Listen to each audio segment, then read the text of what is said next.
कि भारतीय जनता पार्टी के लिए बिहार के भीतर यही मुद्दा है कि आरजेडी या फिर महागठबंधन, जी हाँ, ये दरअसल जो है सत्ता के लिए लड़ाई लड़ रहा है, इसको कोई काम नहीं करना है, ये परिवार की लड़ाई है। यानी ये कहे कि ये परिवारवाद है। सत्ताधारी पार्टी के पास कोई ऐसा मुद्दा वर्तमान में नहीं है जो महिलाओं के साथ खड़े हो, युवाओं के साथ खड़ा हो, प्रवासी मजदूरों के साथ जाकर खड़ा हो। और प्रवासी मजदूर जो बिहार लौट रहे हैं छठ के अवसर पर, सरकार कहती है कि उनके लौटने की तादाद तकरीबन 80 लाख होती है, जो कि दिवाली और छठ के लिए बिहार लौटते हैं बिहार के प्रवासी मजदूर। ये 80 लाख ठीक वैसे वोटर हैं जिस तरीके से चुनाव आयोग ने, इलेक्शन कमीशन ने एसआईआर बनाते वक्त तकरीबन 80 लाख वोट को कट कर दिया था। जी हाँ, जो नए जुड़े हैं वो 18 साल के हैं, 18, 19, 20 साल के हैं। जो 14 लाख नए वोटर बिहार के भीतर जुड़े हैं, और उसके भीतर और भी ज्यादा उम्मीदवार, उम्मीदवार जो पहली बार जो जुड़े हैं, पहली बार वोट डालेंगे। कुल मिलाकर के 21 लाख के आसपास वोटर हैं। ये वोट उस समीकरण पर हमला है। यदि वो रुक गए और जो चिंता दिल्ली तक के भीतर रेंग रही है, मतलब रेलवे से जो मजदूरों तक को जो है राहत रियायत नहीं दिया पाया।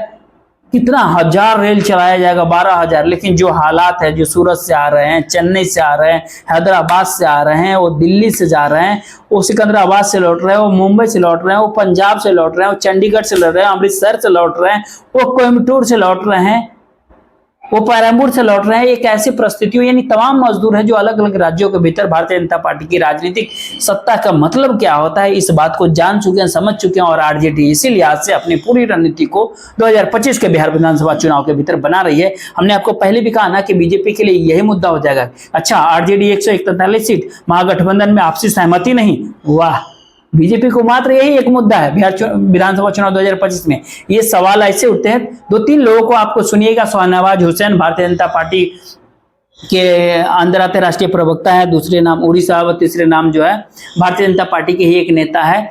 तीनों व्यक्ति को अगर एक साथ आप सुनिएगा, उनके मुख से सुनिएगा क्या कहते हैं, तो शाहनवाज हुसैन कहते हैं कि आरजेडी जान रहे हैं कि वो इस चुनाव में बुरी तरह से हारेंगे, इसीलिए वो अपनी पार्टी बचाने के लिए ज्यादा सीटों पर चुनाव 2025 में लड़ रही है। महागठबंधन पूरी तरीके से फेल हो गया है, महागठबंधन के भीतर महाफूट है। फिर क्या कहते हैं नित्यानंद राय, परिवार से ज्यादा वो सोचते नहीं है, परिवार की पार्टी है, उनके संस्कार में भ्रष्टाचार है। नित्यानंद राय कहते हैं घोटाला है, और खुद को मतलब स्वार्थ की राजनीति करते हैं। जहां स्वार्थ की राजनीति हुई वहां विकास कैसे टूटता है, कैसे झुकता है, कैसे विकास का, बिहार का भविष्य कैसे पीछे छूटेगा। अभी एक नेता और है, महागठबंधन पॉलिटिकल पार्टी की गठबंधन नहीं है। राष्ट्रीय स्तर पर कांग्रेस पार्टी परिवार की पार्टी है, राज्य स्तर पर लालू की पार्टी है, वह भी एक परिवार की पार्टी है, और आप जेएमएम की भी बात कर ले, वह भी एक परिवार की पार्टी है। तो फिर परिवार की पार्टियों के भीतर कभी भी आपसी समझौता नहीं होता है, वहां पर जो है सो टसन की लड़ाई होती है परिवार की। यानी शाहनवाज हुसैन पहले, फिर रूडी, नित्यानंद राय और रूडी जो कैबिनेट मिनिस्टर नरेंद्र मोदी सरकार के साथ है बिहार के तीनों, वही सब मैनेज कर रहे थे कि किसी भी तरीके से बिहार के भीतर एनडीए के अंदर कोई भी हलचल बिहार विधानसभा चुनाव 2025 के अंदर नहीं होनी चाहिए। उन्होंने चिराग पासवान को मना लिया, नित्यानंद राय ने कुशवाहा यानी उपेंद्र कुशवाहा को मना लिया, और अब इनके लिए मुद्दा जो है महागठबंधन है। आरजेडी की 143 बिहार विधानसभा चुनाव के चुनाव लड़ने का जो ऐलान है, बस वो मुद्दा है। उसके पीछे की वजह बहुत साफ है। जो एनडीए के भीतर जो झगड़ा चल रहा था, उसके निशाने पर कोई दूसरा व्यक्ति नहीं था, नीतीश कुमार ही थे, जनता दल यूनाइटेड ही था। जी हाँ, चिराग पासवान को ऐसा लगता था कि वो उभरते हुए सितारे हैं बिहार के, और उन्होंने सीधे सीधे तौर पर अपनी रेखाएं खींच ली। जो भी गृह मंत्री अमित शाह कहेंगे वह उसको हमेशा दोहराते रहेंगे। उपेंद्र कुशवाहा और जीतन राम मांझी तो डर से डील ही कर ही ली, वो तो मान ही गए। कविता लिखते हैं, क्या क्या कहते हैं, जो मिल जाए सो मिल जाए वाला कहानी है। लेकिन इस दिवाली धमाके ने जो आरजेडी के जरिए जो 143 सीटों को लेकर के जो उम्मीदवारों को जो पूरी लिस्ट, पूरी फहरिस्त जो सामने आई है, उसने इसलिए भी हैरान कर दिया सबको, जो सबको ऐसे में लगने लगा कि अगर अब निशाने पर महागठबंधन, तेजस्वी यादव और 143 सीटें अगर होंगी, तो साहब ऐसे में बिहार विधानसभा चुनाव 2025 में निशाने पर तो नीतीश कुमार भी आ जाएंगे, उनकी गद्दी छिन रही है, यह भी आ जाएगी। और ये जोर शोर से जो 2025 के भीतर इस दौर में जो वर्तमान के भीतर अराजकता की स्थिति जो पिछले दिनों हो रही है, उस समय भी चिराग पासवान तो घूम घूम करके इस बात को कह रहे थे कि स्थितियां ठीक होनी चाहिए बिहार के भीतर, कहीं पे मर्डर, कहीं पर रेप, ये तमाम सारी बातें धीरे धीरे होती चली गई। लेकिन सियासी तौर पर, राजनीतिक तौर पर इससे पहले जिस लकीर को चिराग पासवान ने पकड़ा था, 143 सीटों का धमाका राजनीतिक तौर पर क्या होता है, एक पल में, एक झटके में।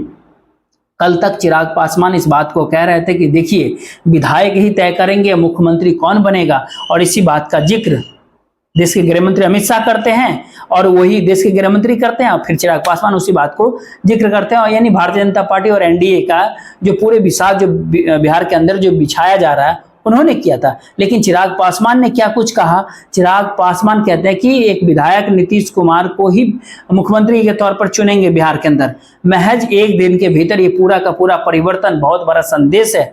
आज लगता है कि 143 बिहार विधानसभा की सीटों पर, उनके उम्मीदवारों पर आरजेडी की सूची, और इसके तुरंत बाद चिराग पासवान का इस तरह का कमेंट आना काफी मायने रखता है। चिराग पासवान, बकौल चिराग पासवान क्या कहते हैं कि नीतीश कुमार को कोई भी विधायक जो है मुख्यमंत्री के रूप में चुनेगा ही 2025 के बिहार विधानसभा चुनाव जीतने के बाद, यानी 14 नवंबर के बाद जो है नीतीश कुमार को ही एनडीए गठबंधन के अंदर जितने भी एमएलए बनेंगे वो नेता के तौर पर, मुख्यमंत्री के तौर पर बिहार के अंदर नीतीश कुमार को चुनेंगे। ये बात तय है। लेकिन उससे 24 घंटे पहले वो कुछ और कहते हैं। क्या कहते हैं? सही समय पे सही बातों का चर्चा अगर हो तो मैंने आज की तारीख में हम इस बात का चर्चा करते हैं। इससे कभी कोई मायने नहीं है जब इस बात को जो है गठबंधन के तमाम सहयोगी द्वारा पहले से ही स्पष्ट कर दिया गया था कि मुख्यमंत्री नीतीश कुमार के नेतृत्व में ही हम लोग चुनाव लड़ रहे हैं। और ये मैं मानता हूं कि चुनाव के बाद जो विधायक जीत करके आएंगे वो एक बार फिर से नीतीश कुमार को ही अपने मुख्यमंत्री के तौर पर चुनने का कार्य करेंगे। मतलब ये चिराग पासवान के साहब, चिराग ही क्यों, जनता दल यूनाइटेड, जेडीयू के वो तमाम सारे नेता जो भारतीय जनता पार्टी के करीब नहीं जा पाए, जी हाँ, जिनको भारतीय जनता पार्टी की सत्ता की मलाई नहीं चाटने को मिली, ऐसे तमाम सारे लोगों की संख्या तो भी नीतीश कुमार के साथ वर्षों वर्ष से, सालों साल से लगातार संघर्ष करती रही। और चूंकि विकल्प के तौर पर बिहार के अंदर, बिहार के भीतर गुस्सा ही सबसे बड़ा विकल्प बन गया है, और गुस्से के निशाने पर मौजूदा समय में राजनीतिक जो है आपसी गठबंधन जो दिल्ली और जो पटना के बीच में है, यानी ये कहे कि भारतीय जनता पार्टी और जनता दल यूनाइटेड के जो बीच है, उस गुस्से का जो है परिवर्तन से क्या सच में कुछ भी लेना देना है या फिर नहीं है। सवाल ऐसे में उठता है कि जेडीयू, जनता दल यूनाइटेड के भीतर वो नेता जैसे उनके राष्ट्रीय प्रवक्ता है राजीव रंजन प्रसाद, अब इनके जहन में एक सवाल है कि बिहार के भीतर छत्रकों की राजनीति या तो फिर नीतीश कुमार के पास या फिर लालू यादव के पास। नई परिस्थिति में लालू यादव नहीं, तेजस्वी यादव के पास। और 143 की सूची आरजेडी की तरफ से ये बहुत साफ तौर पर बता रही है कि जिस रास्ते विपक्ष के नेता राहुल गांधी कांग्रेस को ले जा रहे थे केंद्र की हैसियत से, और कांग्रेस जिस रास्ते बिहार के भीतर चल रही थी विधानसभा चुनाव के मद्देनजर, उसके ऊपर एक झटके में कांग्रेस ने चुप्पी क्यों साध ली। वो कह सकते हैं कि वोट चोरी को लेकर के खामोशी हो सकती है। आप ये कह सकते हैं कि जिस लिहाज से राहुल गांधी और तेजस्वी यादव एक साथ बिहार के भीतर 17 दिनों तक घूम रहे थे और काफी जबरदस्त माहौल था, उसमें एक झटके के भीतर खामोशी क्यों बरत ली गई। दरअसल बिहार के भीतर आरजेडी के अंदर, आरजेडी को ऐसा लगने लगा कि अगर सियासी तौर पर सिर्फ और सिर्फ मैसेज अगर ये नहीं निकल करके सामने आया कि मुख्यमंत्री तेजस्वी यादव है बिहार के अंदर, राजनीतिक दल आरजेडी है, जी हाँ, और सत्ता इन्हीं की आएगी, क्योंकि जो दांव जो आरजेडी या फिर ये कहे कि जो तेजस्वी यादव ने बिहार के भीतर जो खेला है वो महिलाओं को पैसा देने का मामला हो, या फिर आप ये कहे कि सीधे सीधे तौर पर हर घर को सरकारी नौकरी के देने का जो ऐलान तेजस्वी यादव की तरफ से, असंभव सी बात है, लेकिन इस भारत देश के भीतर हर असंभव नारे तो वक्त वक्त पे लगाए गए हैं। और बिहार का वोटर हो या देश का वोटर हो, करे तो क्या करे, मौजूदा वक्त की परिस्थितियों से समझौता कर ले और फिर अगले 5 साल तक उसी रास्ते चले, या फिर एक नया सपना है, उस उम्मीद में देखिए कुछ तो बिहार के अंदर परिवर्तन होगा। दरअसल ये वो ट्विस्ट है पूरे इस चुनावी प्रोसेस के भीतर जिसको आरजेडी ने अपने तरीके से उसको परोसा है बिहार के अंदर। और उसका ये मानना है कि ये संदेश, ये मैसेज घर घर तक पहुंचना चाहिए। और ये मैसेज इसलिए भी नहीं गया क्योंकि महागठबंधन के भीतर पार्टी राजनीतिक दलों ने, यानी बाकी राजनीतिक दलों ने इस बात का ऐलान नहीं किया कि मुख्यमंत्री तेजस्वी यादव ही बनेंगे। अब इसके ठीक उलट की परिस्थितियों को अगर बिहार के भीतर आप देखेंगे कि भारतीय जनता पार्टी मान रही है कि तेजस्वी यादव ही मुख्यमंत्री होंगे, चिराग पासवान मान रहे हैं हार गए हम लोग तो सामने तेजस्वी यादव मुख्यमंत्री बनेंगे। जनता दल यूनाइटेड के नेता भी इस बात को अपने बयानों के जरिए मैसेज बिहार के अंदर कन्वे कर रहे हैं, क्योंकि लड़ाई तेजस्वी यादव से है, जनता दल यूनाइटेड से है। तो ऐसे में राजीव रंजन प्रसाद वो क्या कहते हैं, बकौल राजीव रंजन प्रसाद वो कहते हैं कि लंबी चौड़ी बातें कर रहे थे तेजस्वी यादव और राहुल गांधी, लेकिन ये एक तरफा ऐलान है। तब न वीआईपी की कुछ सीटों के आधिकारिक ऐलान हुआ, न ही कांग्रेस ने किया।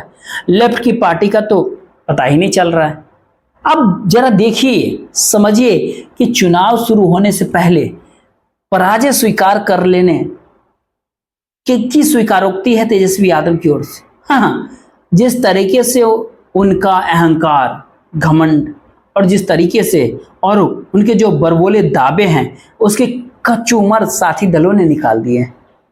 अब उनके पास जो है सिवाय लंबी चौड़ी बात करने के अलावा कुछ बचा नहीं। ये कहते हैं, समझ रहे हैं ना कौन कहते हैं, नेता साहब कहते हैं, यानी जो लड़ाई बिखरी हुई थी आरजेडी या तेजस्वी यादव ने, उसको जो है सो आमने सामने की लड़ाई में तब्दील कर दिया है। ये ठीक वैसी ही लड़ाई है जैसे भारतीय जनता पार्टी इससे पहले बिहार के चुनाव के भीतर किया करती थी। एक तरफ भारतीय जनता पार्टी है, वहीं दूसरी तरफ भारतीय जनता पार्टी के विरोध करने वाली पार्टी है। इस बार के बिहार विधानसभा चुनाव 2025 के भीतर एक तरफ आरजेडी है और बाकी राजनीतिक दल आरजेडी का विरोध करने वाले हैं। जी हां, तो सवाल ऐसे में कि 2020 के बिहार विधानसभा चुनाव में 40,000 वोटों का अंतर था, जिस वजह से यदि वोट के लिहाज से यदि समझे तो फिर एनडीए जीत गया। लेकिन सवाल है कि सबसे बड़े राजनीतिक दल के तौर पर बिहार के भीतर आरजेडी जीती थी 2020 में, दूसरे नंबर पे बीजेपी थी और तीसरे नंबर पे जेडीयू थी। वोट के लिहाज से पहले नंबर पे आरजेडी थी, जिसको 92 लाख के आसपास वोट, 92 से 95 लाख के आसपास वोट मिले थे। जी हां, और इसी के आसपास वोट मिले थे 2020 के बिहार विधानसभा चुनाव में। बीजेपी को 82-83 लाख के आसपास, तकरीबन आरजेडी से 10 लाख वोट कम थे आरजेडी की तुलना में। यदि ये लड़ाई, पिछली बार तो महागठबंधन लड़ रहा था, इस बार जो है आरजेडी उस संदेश को, उस मैसेज को कन्वे करना चाहता है। पार्टी सामने है, नेता सामने है, उस नेता का अपना अतीत जो है वो बतौर डिप्टी सीएम बिहार के भीतर कितना सफल असफल रहा, पिछले मतलब जब वो सरकार में थे तब उसका परीक्षण कर लीजिए। जो ऐलान राहत और रियायत का नौकरी से लेकर के पैसे देने तक का है, उस बात का भी आप आकलन कर लीजिए। आखिर बिहार विधानसभा चुनाव 2025 के भीतर, ये रेखा के भीतर ही एक जगह प्रशांत किशोर मात खा जाते हैं, जहां पर उन्होंने कहा कि शराबबंदी बिहार के भीतर से हटा देंगे। दरअसल शराबबंदी का फायदा पॉलिटिकल पार्टी जो सत्ता के भीतर होते हैं, इस बात को कोई नहीं झुटला सकता, उसको फायदा उसको मिलता है, जो कि जो आधिकारिक टैक्स है 10-15 हजार करोड़ रुपया, अब तक तकरीबन 20,000 करोड़ रुपया तक ये पहुंच गया होगा। वो पैसा राजनीतिक झोला में चला जाता है, वो राज्य के खजाना में नहीं जाता है। जी हाँ, लेकिन सवाल है कि बिहार के भीतर की सच्चाई यह भी है कि जब शराबबंदी नहीं थी बिहार के भीतर, उस समय महिलाओं की जो स्थिति थी बिहार के अंदर, और महिलाओं का वोट बैंक दो ही कारणों से नीतीश कुमार के साथ खड़ा हुआ। पहली बार जब साइकिल बांटी गई जिसके भीतर लड़कियां जो कॉलेज स्कूल जा सके, और उसके भीतर जिस तरीके से युवा लड़की एक ही झटके में नीतीश कुमार के साथ आई है, और शराबबंदी के बाद महिलाओं ने एकजुटता के साथ जो नीतीश के पक्ष में जो वोट करने लगी, वह वोट बैंक आज भी कोई सेंध उस वोट बैंक में नहीं लगा सका। तो नीतीश का वोट बैंक जब बिहार के भीतर बिखरेगा तो फिर वो वोट कहाँ जाएगा। आरजेडी या फिर तेजस्वी यादव उस नस को पकड़ना चाहते हैं कि पूरी तरीके से यह चुनाव के बीच में बिहार के मुख्यमंत्री नीतीश कुमार नहीं है, भारतीय जनता पार्टी की राजनीतिक विचारधारा और उसके खिलाफ खरा महागठबंधन वह भी नहीं है। यानी वोट चोरी या फिर कांग्रेस या फिर राहुल गांधी की भारत जोड़ो यात्रा और उसके जरिए जिस कास्ट सेंसस और पिछड़ा और दलित का जिक्र लगातार जो करे, वह भी नहीं रहे। ऐसे में उन्हें इस बात का पता है कि बिहार के भीतर लालू के लाल को लेकर के बिहार की जनता क्या सोचती है। लेकिन सवाल है कि एक सच तो इस दौर में यह भी है कि करीब करीब तकरीबन 7.5 करोड़ वोटरों में से सिर्फ 1 करोड़ वोट चाहिए और सत्ता बन जाएगी।